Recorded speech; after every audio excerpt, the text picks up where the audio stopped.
네, 안녕하세요. 저는 옆 동네 카이스트에서 온 정지원이라고 합니다. 반갑습니다.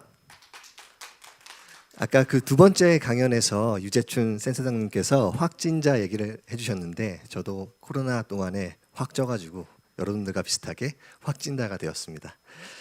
저는 오늘 물과 공기를 가지고 전기를 만드는 법에 대해서 이야기를 해보려고 해요. 10분 동안 재밌게 같이 이야기를 했으면 좋겠습니다. 우선 과학적인 이야기를 하기 전에 제가 재밌는 동영상 하나 보여드릴게요. 이 강아지는 제가 키우는 루피라는 강아지예요. 저희 집에서 키우는 강아지인데 산책을 1시간 정도 하고 오면 저는 힘들어가지고 이렇게 소파에 앉아있는데 우리 집 루피는 에너지가 더 넘쳐요. 그래서 미친 듯이 이렇게 뛰어다녀요. 그래서 이 루피가 에너지를 가진 것처럼 저희도 에너지를 가지고 있죠. 그리고 우리가 에너지를 가지기도 하고 사용을 할 수도 있어요. 그래서 오늘 저는 이 에너지라는 단어로 이야기를 시작을 해보려고 합니다. 자, 그럼 에너지가 뭘까요? 에너지는 무언가를 할 수 있게 해주고 무언가를 할 수 있는 힘을 말합니다. 이 사진들 여러분 코로나 때문에 많이 보셨죠? 왼쪽에 보는 것처럼 뭐 귀여운 사진들도 있고 오른쪽에 화가 난 노을이도 있어요. 그럼 과거에는 우리가 어떻게 에너지를 사용을 했을까요? 바로 우리 자신의 에너지를 사용을 했습니다. 노동을 했죠. 경작을 하거나 혹은 이렇게 낚시도 하고 벌목도 하고 그리고 뭐 과일에서 과일도 따먹고 그리고 채소도 수확해서 살았어요. 하지만 현재는 어떻죠? 현재는 이 밑에 보시는 그 너구리처럼 우리는 뭐 일을 할 때 노트북을 사용을 하거나 혹은 엄마 아빠한테 전화를 하고 친구한테 문자를 할 때 스마트폰을 활용을 해요. 그럼 스마트폰이나 노트북, 컴퓨터를 쓸 때 어떤 에너지를 활용을 할까요? 저희는 전기 에너지를 활용을 해요. 오늘 전기 에너지에 대해서 제가 이야기를 해볼게요. 재밌는 동영상 하나 더 보여드릴게요. 겨울왕국에 나오는 엘사라는 주인공이에요. 엘사는 마법사죠. 어떤 마법을 부려요? 이렇게 얼음을 만들어낼 수 있어요. 이렇게 얼음을 가지고 바다도 달리고 이렇게 손에서 쫙 하고 얼음이 나가기도 해요. 멋있죠? 멋있어요. 그럼 엘사가 어떻게 얼음을 만들어낼 수 있을까요? 원리는 간단해요.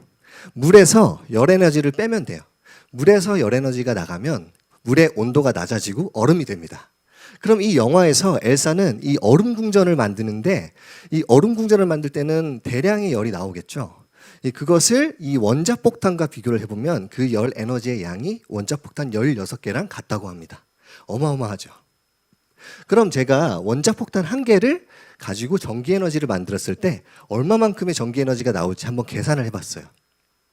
여러분들 스마트폰 하루에 한두 시간 정도 충전하시죠? 네. 그런데 원자폭탄 1개를 가지고 전기에너지를 만들어내면 스마트폰을 13,000년 동안 충전을 할 수가 있어요. 여러분들이 죽을 때까지 충전을 해도 이 전기에너지를 다 쓰지 못해요. 어마어마한 양이죠. 그렇죠? 하지만 우리가 원자폭탄을 터뜨려가지고 전기에너지를 만들어내면 안 돼요. 위험해요. 잡혀갈 수도 있어요. 그래서 오늘 선생님은 좀 더 안전한 방법으로 전기 에너지를 만드는 방법에 대해서 이야기를 하겠습니다. 여러분들 물과 공기 매일매일 마시죠? 물과 공기 없이 살 수 있나요? 우리는 지구에서 물과 공기 없이 하루도 살 수 없어요. 근데 우리는 물과 공기를 가지고 전기를 만들어내고 있어요. 여러분들이 아시는 것처럼 이렇게 수력 발전, 댐을 이용해서 수력 발전을 하기도 하고 바람을 이용해서 풍력 발전을 하기도 해요. 그럼 앞으로 미래에는 어떻게 전기를 에너지를 만들어낼까요? 그 방법에 대해서 제가 연구를 하고 있고 제가 속해 있는 연구소에서 연구를 하고 있습니다. 여기에 두 가지 그림이 있는데 좀 복잡해 보입니다. 저 왼쪽에 있는 그림은 간단하게 물을 가지고 전기를 만들어내는 방법, 일명 그 물 전기 에너지 생성 장치라고 부를게요, 제가. 오른쪽에 있는 거는 간단하게 말해서 배터리예요. 여러분 핸드폰에 들어가 있는 배터리라고 생각하시면 되는데 특징이 뭐냐면 공기를 사용하는 배터리입니다. 공기를 넣어줘서 전기를 만들어내고 사용할 수 있는 배터리라고 생각하시면 됩니다. 그래서 이름이 공기전지입니다. 근데 선생님 이 원리가 뭘까요? 궁금해요. 전기가 생성이 된다 그랬는데 그 원리가 어떤지 제가 설명을 해드리겠습니다. 왼쪽에 보시는 그림은 우리나라 제주도에 있는 천지연 폭포예요. 제주도 가보셨죠? 예. 천지연 폭포인데 이 폭포는 높은 곳에서 낮은 곳으로 물이 흐르는 것을 말해요. 물은 높은 곳에서 낮은 곳으로 흐르죠. 그래서 이 제가 아까 말씀드렸던 그 물을 가지고 공기를 가지고 전기를 만들어내는 이 장치들도 원리가 똑같아요. 이 장치에는 전극이 두 개가 있어요. 근데 이 전극에는 전자라는 애가 있는데 이 전자의 높이가 다른 거예요. 여기서 보시는 것처럼 전극 1번에는 전자의 위치가 높고 전극 2번에는 전자의 높이가 낮아요. 이렇게 폭포수처럼 높은 곳에서 낮은 곳으로 물이 흐르죠. 이 전자도 높은 곳에서 높은 전극에서 낮은 전극으로 전자가 흘러요. 이 전자의 흐름이 전자의 이동이고 이 전자의 이동이 전기 에너지라고 생각하시면 됩니다. 그 에너지를 우리가 사용을 하게 되는 거예요. 재밌죠? 근데 선생님 너무 어려워요. 좀 더 쉽게 설명을 해드릴게요. 저희가 두 잔의 물이 있어요. 잔 하나에는 이렇게 물이 가득 담겨 있고요. 다른 잔 하나에는 물이 반쯤 담겨 있어요. 이 두 개의 잔은 구멍으로 연결이 되어 있어요. 물이 어디에서 어디로 흐를까요? 당연히 가득 찬 물잔에서 반쯤 찬 물잔으로 물이 흘러요. 전자의 이동도 똑같아요. 이렇게 물을 한쪽에 전극에 떨어뜨리게 되면 우리는 전자의 높이를 높일 수가 있어요. 그리고 한쪽 전극에 공기를 불어넣어주게 되면 산소나 이산화탄소 등의 공기를 불어넣어주게 되면은 전자의 에너지 높이를 낮출 수가 있어요. 이렇게 전자의 높낮이를 조절을 함으로써 전자의 흐름을 우리가 만들 수가 있고요. 전기를 생성을 해낼 수가 있어요. 쉽죠? 자, 그러면 물과 공기로 전기를 만들어낼 수 있다고 제가 설명을 했는데 그럼 얼마만큼의 전기 에너지가 나올 수 있을까요? 아까 선생님이 엘사가 마법을 부려서 뭐 원자폭탄만큼의 전기 에너지가 나온다 그랬는데 그만큼의 전기 에너지를 만들 수 있을까요? 아니에요, 아쉽게도. 그러면 제가 좀 더 정확하게 비교를 해드릴게요. 여러분 핸드폰에는 리튬이온 전지라는 전지가 들어가 있어요. 리튬을 쓰는 이온 전지예요. 이 그래프에서 보시면 이 노란색 막대기가 길수록 전기 에너지가 많다고 보시면 돼요. 근데 여기 보시는 것처럼 리튬이온 전지는 막대기가 짧죠. 그만큼 전기 에너지가 적다는 거예요.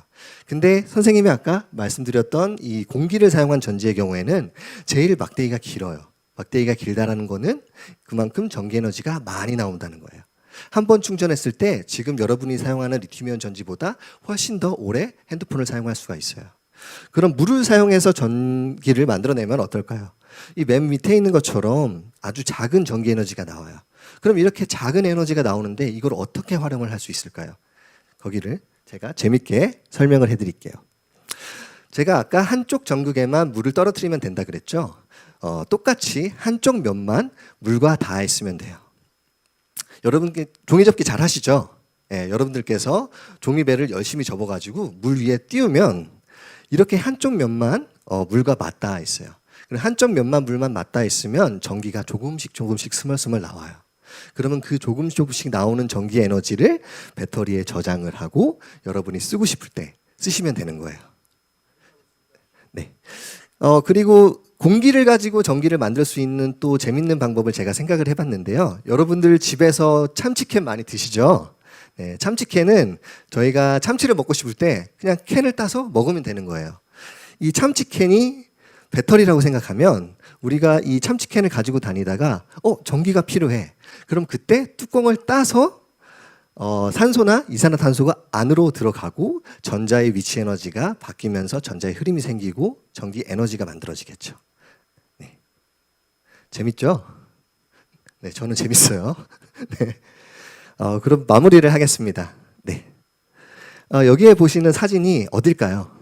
약간 누리끼리 해보이고 뭐 아무것도 없고 학교도 없고 놀이터도 없고 게임장도 없고 아무것도 없어요. 여기 사람이 살 수 있을까요?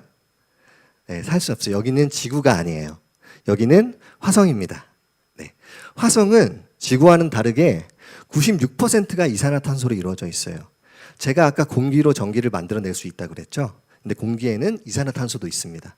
그래서 만약에 여러분들이 미래에 우주복을 입고 우주선을 타고 화성에 갈 수 있다면 화성에서 어떻게 전기를 만들어내고 쓸 수 있을까요? 여러분들은 이미 배웠습니다. CO2를 활용을 하면 돼요. 네. CO2를 활용을 해서 전자의 위치, 높이를 조절을 하고 전자의 흐름을 만들게 되면 화성에서도 전기 에너지로 전기를 사용할 수가 있을 겁니다. 네. 마무리를 하겠습니다.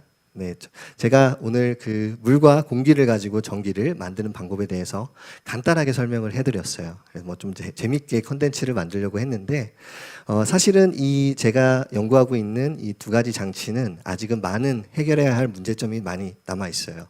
그래서 여러분들이 편의점이나 마트에서 쉽게 구매를 해서 사용하실 수는 없습니다. 그래서 저는 앞으로 이 미래의 전기 에너지는 여러분들에게 달렸다고 생각을 합니다. 네. 지금까지 경청해 주셔서 감사합니다. 이만 발표를 마치겠습니다.